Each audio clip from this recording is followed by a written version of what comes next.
All right, welcome to the Black Dimension. My name is Kev, and with me is Roger and Dunny. And before we get started on the continuation of our series, MCU Infinity 23, I just like to take some time to, since the last time we were on, unfortunately, Chadwick Boseman, our King T'Challa.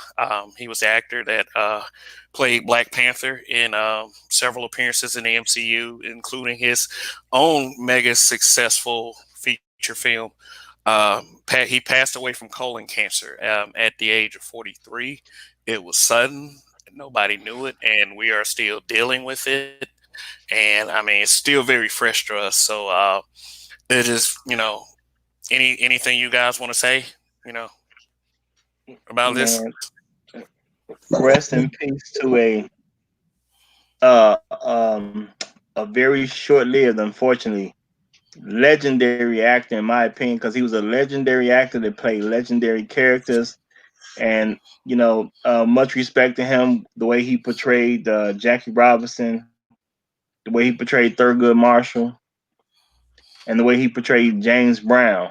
He portrayed icons and then basically became an icon with a portrayal of Black Panther as well. Rest in peace, my brother. A solidly good dude, a solidly good dude that the world is gonna really miss out on. Yes, we lost one. Gone far too soon. Oh yeah, R.I.P. T'Challa. All right, Pete T'Challa. So, before we get started, can I get a Wakanda Forever? Hey, Wakanda Ah. forever. Real All talk. right, Wakanda Forever. So, rest in peace to Chadwick Boseman, a true class act, by the way. Absolutely, he was in every way. In every way, he was a real Uh, life superhero. Real talk. okay. Yes, she sure was. Like not only with being the actor that played Black Panther, like on screen, but off the screen, like he did a lot of things for kids as well. Yeah, visited sick kids and did not let anybody know of his affliction because he was too busy trying to be a hero. So R.I.P. Chadwick Boseman. All right, let's get started. Let's get started, fellas. MCU MCU 23. Explain the MCU 23, Roger. Okay. All right, folks. This the our series here, the Infinity 23, is basically dealing with the Marvel movies before Endgame. And we're freshly watching these movies so we can give a ranking on where they really should fit head to head with each other. And we so far we have reviewed Captain America, the First Avenger, and we have reviewed Captain Marvel, and now we've just did a recent review of Iron Man. Okay, and Yeah, so yeah, far, and this. go Oh, ahead, let go me. ahead, Kev. I'm sorry. I just wanted to say, this is how we're doing from episode to episode. We are ranking each one of these films as to how they stack as far as the series in the MCU. Like from I would say we're doing it chronologically. So technically, it's from Captain America: The First Avenger to Spider-Man: Far From Home. But we know that with today's review, the MCU really started on May 2008 with the movie Iron Man. Now, this is how we've ranked it so far. Uh, Captain America: The First Avenger is at the number one spot, and Captain Marvel is at the number two spot. So by the end of this broadcast, will these numbers be the same for these two? Will Captain America maintain number one? Will Captain Marvel maintain number two? How will the official first film, like it was like kind of an official unofficial start to the MCU in Iron Man? So let's see. All right, now this is the film that is in question, Iron Man. All right, there were. I will say this: there were some very important first appearances in this film. Can you name? It's three of them. So can you name all three? Well, we had Samuel up in there. Say what? We had Samuel, Salmonella. Okay, that's four. Samuel Jackson. Yeah, yeah, and you know what though, I gotta say that when man, I was one of those people who I missed it. I missed that opening. I mean, that end credit scene on that first one. I did not see it at that time. It shocked me once I bought. Well, I bought the DVD back then. That's when I bought the DVD. That's when I found out about it. So you know, an extra good source of pleasure, extra little thrill for me after I already saw the movie. But you say the first, I would say that you must be referring to the first Iron Man. I'm assuming, Kev. No, I'm talking about there were besides Robert Downey Jr.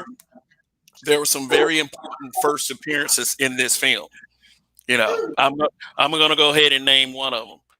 Agent Phil Coulson, who was Yeah. well, he was in the MCU pretty much every film until the Avengers. When we'll talk about that when the time comes. But Okay, yeah, spoiler. okay, yeah, okay. Agent Phil Cole, I get you there because he was so beloved by so many people. Um, Yes. okay, another first. Uh, Are you talking about War Machine? Well, uh, no, I mean kinda. Brody didn't make it until he didn't make it in because they swapped him out. Remember? So at first we had what was his name? Terrence Jackson. Man, Terrence I'm Howard. Iron I Man. mean, Yeah, excuse me, Terrence Terrence Howard. Howard. There you Yeah, go. The same dude every movie. Yeah, that dude. yeah. Yeah, Wait a Terrence minute. Howard. Now, No, what no, at the my time? bad. My bad, kid. I'm just trying to figure out what these important first are. You know what? It's got to be Agents of Shield. Has to be one of them. So Hey, yeah, look. Here's what I was getting at. I was getting at individuals. Okay, here's the ones I was talking about. Number one, Pepper technically Potts. Pepper Okay. Potts. Gwyneth Paltrow's Pepper Potts, very important character. Um, uh, Happy Hogan. Happy Hogan's role wasn't that big in this film. I don't even think he had a speaking part, and it looks like it was him and other security. So they more like they got rid of that and then made it more Happy Hogan in Iron Man 2. Yeah, It's yeah, he spoke John what Favreau was the much, director but of he this movie. spoke. well, it's hardly memorable. Let me just put it like that. Um, so those are the important appearances right there. So let me go ahead and get on. Let me get on the video real quick. Well, don't forget Paul Bettany was in this movie as well. He was the voice of Oh Oh Vision. yeah, yeah, yeah, Jarvis. Jarvis. Yeah, Jarvis, yes, very important. Like this film right here definitely set the tone for the MCU. If we can all agree, if this film flopped and didn't work out, they probably would still go on with Marvel characters, but it wouldn't be a shared universe like they were trying to establish. Now, who can agree or disagree with that? Yeah, no, if this movie didn't do what it was supposed to do, they would have had a hard time trying to establish a lot. I, I mean, they wouldn't be in business. At the end of the day, Marvel was on the brink of going out of business. So, if this movie didn't hit, they was done as a company. Period. Mm. And I just want to point out, Happy Hogan was John Favreau, or was John Favreau's character. He also directed this one. Yes, he did. Yeah, he directed all three of them, didn't No, I think he did the first one, and I think he did the second one. The third one he didn't do. Well, he? he did a hell of a job. I give him that. He did a hell of a job. Oh yeah, oh yeah. Yeah, this okay, so also actor choices. Actor choice, like the lead role is a very important decision because it can make or break a film. Now, Robert Downey Jr., we know, had a very, very troubled past and it really costed him his career. Now, can we say hell of a resurgence? Man, Um, a perfect resurgence for it was perfect. He was the perfect person for the his troubles led him to being the perfect person for the character. I think it kind of meshed with him, but if I remember correctly, he had kind of been on point before this because wasn't he Sherlock Holmes prior to this? Sherlock Holmes. I think Sherlock Holmes No, and I think that was afterward. yeah, they're around the same time. I think they were the same year. Mm. Man, Yeah, but I'm, but I'm, but see, I'm, if it wasn't, if I really feel like if it wasn't for the fact that Robert Downey Jr. did this role so well. Like it really like I said, this movie right here to me solidified the MCU, which makes it one of the better films. So I feel like it's going to be in a top spot for a while. Like I watched it last night and I enjoyed it just as much as I did the first time. Now, Tony Stark, the Lord of War, I mean, he goes out in the middle of a desert. One of his bombs blows up in his face. And this shows you the greatness of Tony Stark because when they put the surgery, like when the original doctor put the surgery to keep the shrapnel out of his heart, he instantly improved on the model by building a mini arc reactor. Yes, he built it in a cave with, In a with cave. a box of scrap. Like he made an arc reactor. He had already made the arc reactor at his factory back in the States. He had a very huge version of it and he condensed it. So, this is one of the like basically one of the greatest minds in Marvel Comics history right here, in his first film. Absolutely. And, I'm gonna just throw out there real quick. I googled it, man. Sherlock Holmes is a 2009 film. This was a Okay. 2008 film. So yes, this was the Ah, okay. resurgence. Yeah, so yeah, this is Robert Downey Jr.'s resurgence film. Okay. So do you think that okay, even though Robert Downey Jr. was as great as he was, do you think he could have did it by himself in this film? Like just all the Tony Stark swagger, but it because I'm one of these kind of guys, there's no I in team. So do you think without a Gwyneth Paltrow at his side would the movie been as good? You know? Yeah, I don't think Um, Gwyneth Paltrow made much. I'm just gonna be honest. I don't think she made much of a dent in this particular movie. The second and third one, yes. This one, no. I'm Mm. gonna say this: she was important because this was Hollywood trying to get people to go see this particular movie. As far as a bigger crowd, so from a actor's choice of word choice, what they from picking an actor to play a particular part, she was very important because this was to draw in people that were not of comic book world, that were not of action movie world. It was to draw other people in. So it was an important choice, a very clever choice by Marvel. But they do a great job as far as casting is concerned. They do a hell of a job, if you ask Oh me. yeah. Okay, so is it? So I'm going to make a bold claim. Is it safe to say that this particular film redefined the superhero film since the Tobey Maguire Spider-Man films? Because in I, between that, they had some Marvel films come out, but they were very, very subpar. Like I'll give you an example: Elektra, uh, Daredevil, Ghost Rider, Ang Lee's Hulk, which I'm probably going to cover on this channel later.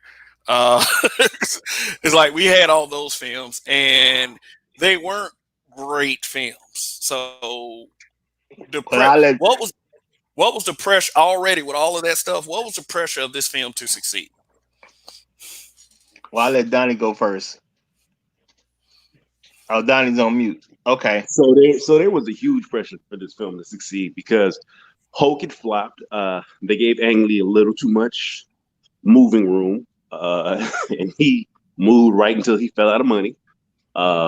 Daredevil was I just blame that on Ben Affleck. I think anything Ben Affleck touches and superhero related, trash. Uh, They want him back for Batman though. I, he's already Not committed. according to Donnie. Just don't let that man do anything with the script, act. Just let him act. Just let him act. And only in the capacity of, hey, I'm in an alternate reality. I'm gonna hand it off to you, Robert Pattinson. I'm gone, never to be seen again. Yeah, and that like and for real though, like if we want to do like a Marvel versus DC, I'm sorry, the MCU like I remember seeing like an article trying to compare the MCU to the DC extended universe, and even the article admitted that there was like no comparison. And right now, I mean, they look like right now that they can, they have a chance to make something great. man, But man, this was after the greatness that was established here. well, Yeah, well, we can argue that point on a different show because Yeah, that absolutely. that's Yeah, it's a fair thing to discuss. But now I'm gonna tell you my view of when I first saw this movie. This movie, and honestly, I mean, of course, that we didn't know it was gonna be world changing. That's why see it now. It's world changing at this point. It literally changed Hollywood. But that's in hindsight. But at that time, for a person that was not really familiar with Iron Man, yes, I had heard of Iron Man. I knew there were Iron Man comics. If you put a gun to my head, you couldn't get me to tell you who the Iron Man character was. As a boy growing up, I didn't read comic books really at, Really? at all. And I really had no clue of Marvel characters. I knew who Spider-Man was and I knew who the Hulk was, but I couldn't even tell you they were with Marvel. To me, this well, was a film that took a superhero movie and made it excellent. Them other movies, they was just movies. This movie, you know what I'm saying? Man, this movie it drew me. You know what I'm saying? It did draw me in because I was curious about it and all that. But once I saw it, man, I fell in love with the MCU once I saw this movie. okay, Point blank. Period. before I go on my little comic, like my couple minutes of comic book history, I just want to say Tony Stark, like he was a Lord of War in this film. You know, he sold weapons, but after the accident, and he actually saw how his uh how his weaponry and ammunition was affecting people. He wanted to become a good guy. So and in fact, the leader, like actually the defined leader of the MCU. Um, Hopefully, the next leader of the MCU can follow that act with some good stuff. But that Hmm. Ah. Boy, the jury's he's still gonna have to the, be Spider-Man. Yeah, I'm gonna say leader, not defined leader. I think that's still debatable too. yeah, absolutely. But that can be another video. But as far as my comic book history, I've known about all these characters ever since I was a little kid. My brother was a very big, avid comic book reader. I had somewhat of a collection myself. I knew about Iron Man. I knew about people like Thor. And other heroes that will probably never be featured in the MCU because they're either too dark or too powerful. I know about all this stuff. Iron Man in particular. I mean, yeah, I followed stories with him, to follow the stories with War Machine, and yeah, I mean, it's some pretty good stuff. But I'm kind of like Roger. My favorites just so happen to be the Incredible Hulk and Spider Man. you know, but just Robert Downey Jr. really added a whole new dimension to this character. Like, honestly, can you see anyone else as Tony Stark at this point? Nah, I mean he played this role so perfectly. I mean, I can no, you gotta have someone from an alternate universe to even make it make sense. Cause nobody can be this Iron Man, not this one.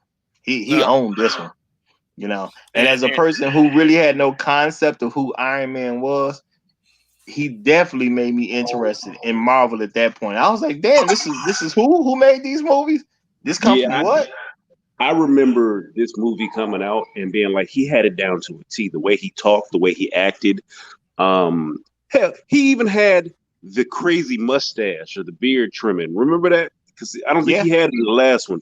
But yeah, he was cutting his beard up, looking real crazy. Came out. I said, you know what? Iron Man is on point. And even before this movie had hit theaters, you knew it had to be something serious because Iron Man's not a character that's easy to pull off. no, not at yeah, all.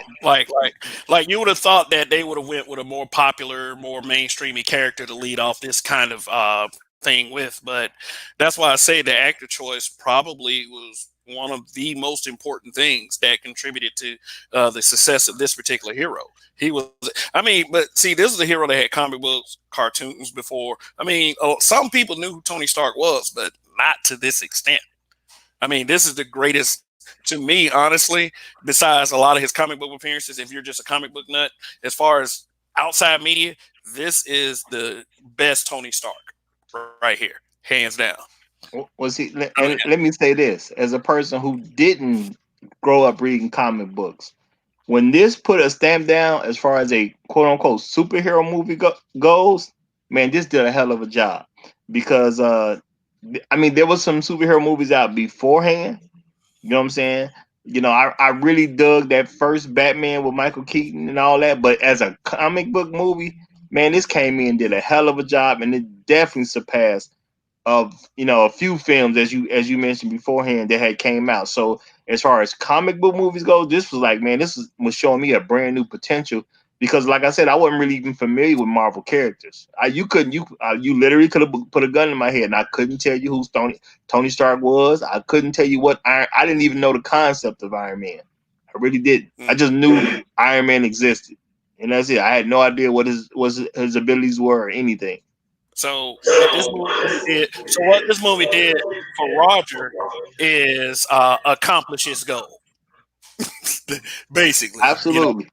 for someone who doesn't know who Iron Man is, this movie really won him over. That's what he's saying. Now, I got okay, like one more thing, and then we're gonna get to how it ranks. Unless y'all got like any more to say, just two things. Nah, I'm good. Okay, two things. Yes, there was a very important character in this Oh, film, but they changed actors because of things that happened backstage, and it changed from Terrence Howard to Don Cheadle. So I just thought that was an important mention, especially for a series like this. Now, the other one I want to talk about the final. I want to talk before you about even the say that, final. before you say that, and even though Terrence Howard and the studio couldn't get along to get the job done, I want to say that Terrence Howard was a great pick for War Machine, and then to have Don Cheadle replace him as War Machine was also a great pick. They were both great picks too. Absolutely, great job to both of But those fellas. I always like try to imagine if Terrence Howard ended up staying, what kind of War Machine he would have been for real, for real. I think it would have been kind of like entertaining to say the least. Like Don Cheadle, yeah, he's an entertaining guy, but I think with Terrence Howard under that suit, it would probably would have been a bit more interesting. But that's just my opinion. Whether you believe that Don Cheadle would have did a much better job than Terrence Howard would have done or not. I'm a fan of both. But I'll say that. yeah. Also, let me. Hey, did y'all peep this one thing? How they nerfed Iron Man to fight Ironmonger at the end? Because honestly, a fully charged Iron Man, that scene would have been over in 2 seconds. Now, who agrees or who disagrees? I mean, I believe that they made it work. They made it work beautifully. Yeah, and you're right. They But you nerfed know what? they nerfed Iron Man. They nerfed Iron Man for that final scene. But my thing is, the story has to make sense. It's Yeah. great to It have a does. climax, but it's got to make sense. Yeah, it's kind of a special challenge. And Spider-Man home a scene in Spider-Man Homecoming, it kind of mirrored it a bit without being too retroactive for Tony, because they kind of had to nerf Spider-Man a little bit. If you remember that, but that's what. But see, that shows what truly defines a hero. Instead of having everything at your disposal, rising to the occasion with what you have. And the final scene really defined that. Yeah, it's got to be a struggle. It can't be easy. So I mean, they had to effectively learn from because what would you want to see? You want to see this big ironmonger come out and Tony Stark shut him down in 2 seconds. Pew, pew, pew. All right, well, you tried. Because I mean, Iron like, Man because life. I'm sorry, because as soon as he started like levitate, iron, because he didn't fly, he levitated basically. I was like, man, I'm with everybody else. He could have damn had one of them anti-tank missiles come out of his forearm, and that would have been it. Like that would have been it. But hey, you know what? Just for dramatic effect, film's a great film. So all right. So now we're going to rank it, and we're going to tell you why we ranked this film the way we did. So let me uh let me go to that part. All right. All right. All right. This is a rank. This was the ranking before. With the previous two. Now here's how we ranked it. Oh, come on. There it is. All right. At number 3, Captain Marvel. Although we feel like it was a good film, It just I don't feel like I mean, well, me personally, as far as the other two, they can express they express their opinions on this ranking. But we all came to an agreement. Number two is Captain America: The First Avenger because it's better than Captain Marvel. For right now, plus we have 20 more films to go after this. But me personally, I really don't think that it is too much between these three films. I don't think there would be too much of an argument. What do y'all think? Nah, I think that as it stands is pretty good. It's a win. Hmm. All right, Roger. Yeah, I think that's a great solid ranking. Captain Marvel, great film, but Captain America to me was a better version of an origin story, and Iron Man, yes, it was an origin story as well, but the way it exploded and it exploded an entire universe and just made it just did a whole lot for what was going on at the time as far as in the world of entertainment. So it exploded for me it exploded into reality because I'm a person who had no clue who Iron Man was, what his ability was, and I was thoroughly impressed. I was a fan from Jump Street, point blank period. So I can't give it enough credit. Also, I think the thing that made this film special is it successfully launched Iron Man into mainstream. It so successful, however, that Iron Man is a one of the most popular superheroes in 2020. Let me say this as a person who really didn't know the Marvel characters like that, because I found out that other stuff was attached. It was why I went to go see that other stuff. Now, Incredible Hulk, I would have went anyway because I knew who the Incredible Hulk was. But the other Yeah. stuff, oh yeah, it's attached to them. Oh, I'm going to see it, and now I'm just in that. That's just the world I'm in. So all these characters that are have people who are making these new appearances that I'm not familiar with. If they're attached to the MCU, I'm just going to see it. Point blank. Period. They done earned my dollars. Okay. All right. So now Iron Man is sitting at the number one spot. Now, if you join us next Saturday, we will be doing another MCU Infinity 23. That at that moment, we will be covering the Incredible Hulk, starring Okay. Ed Norton, Liv Tyler, and Tim Roth as Emil Blonsky, the antagonist of the film. Yes, got some very important tie-ins to that film as well, and we will see how it rank. Will it be number four? Will it be number three? Will it be number two, or will it take the number one spot? But you guys will just have to wait and see next week. So, any final thoughts, And guys? tomorrow we will be back with a review of Tenet. That will be happening tomorrow. So everyone who catches this today, we will be reviewing Tenet tomorrow. I'm going out to see it later today myself. Okay, yes, myself as well. I hear Tenet is a very great film. It's starring John David Washington. So please, by all means, tune in for our review tomorrow, or get it on demand. I mean, playback will be available. So, all right. Well, Donnie, any final words? Nah, I'm good. I'll see y'all soon. All right. Well, all right. Well, thank you, fellows, once again. It has definitely been my pleasure doing this, discussing this film with you guys and how it ranks in our MCU Infinity 23. And as I stated a couple seconds ago, next week we will be doing the Incredible Hulk starring Ed Norton. This is Kev, and for Roger and Donnie, this is the Black Dimension. Uh, Peace out.